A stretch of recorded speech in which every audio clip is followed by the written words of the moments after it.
We are all born as originals, but many die as photocopies. Those are the words of Carlo Acutis, the first Catholic saint of my millennial generation, who died no less than 2 decades ago as a student at our Jesuit high school in Milan, Italy. He was a guy like a lot of you.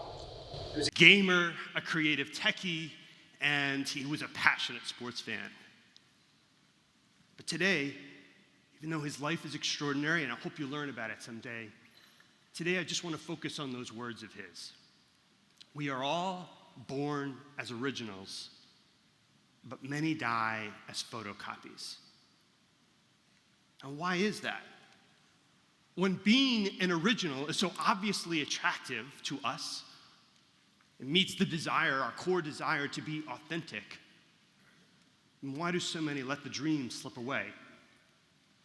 I want to suggest that ultimately it's about a failure to accept love. Every day we meet people trying to be anybody but themselves. There are those desperate to fit in. The performers who con a part in order to win acceptance, but wind up becoming everything and nothing at the same time. There are those addicted to success, the achievers who act like invisible men who won't be seen unless they wrap themselves up in life's prizes. There are those who crave control, the willful warriors who would choose a lifetime of loneliness rather than suffer the indignity of having to bear their own brokenness and let others in. Now, what else can explain such awful compromises, if not a singular cancer of the soul?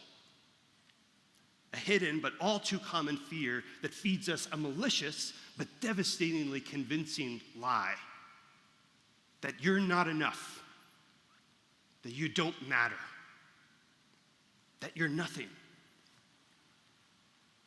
So hideous is its power, so great is its grip on us, that we wind up contorting ourselves into something we're not. A photocopy of what belonging looks like, but not its original. A photocopy of what success looks like, but not the real thing. A photocopy of what strength looks like, but not the genuine article. And before we know it, we have traded our own selves away for what? A lukewarm conformity? And all because we could not believe in ourselves, could not love ourselves, could not accept ourselves as loved. But really, the failure, it's more like a forgetting.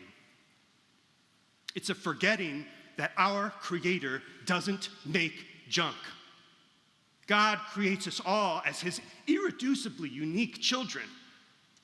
It's a forgetting that God shined a light into our perplexed confusion that could be so when he sent his son, Jesus Christ, to remind us just how original we are and to remind us of the recklessly, wildly beautiful possibility of being human. And finally, it's a forgetting that the foundations of that originality have and always will be God's awesome love for us. A love so complete, so perfect, it exists as its own person in the Trinity of God. A love we call the Holy Spirit. Now, what is that Spirit if not the furnace of our originality? The truth ready to dispel any fears and lies that would lock us out from hearing the peace of God echoing in our hearts and saying in a still, small voice, you are always enough.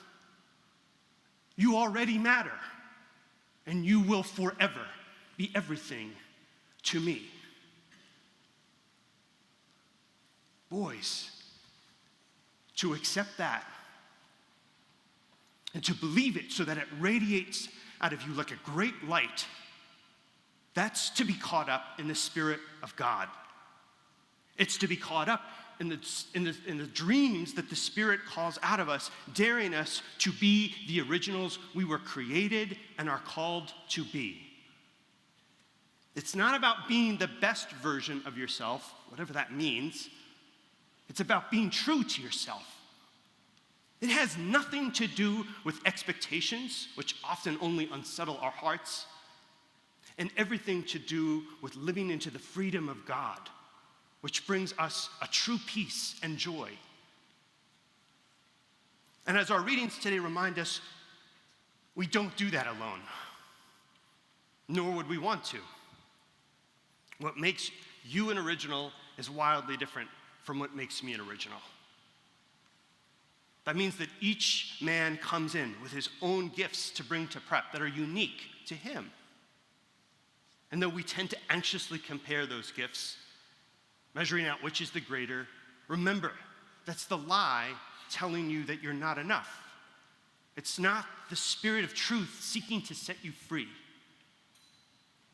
The truth is, some of us are called to be athletes, and some of us, if you're like me, shouldn't be anywhere near a court or a field or a rink, though I'll be your loudest fan.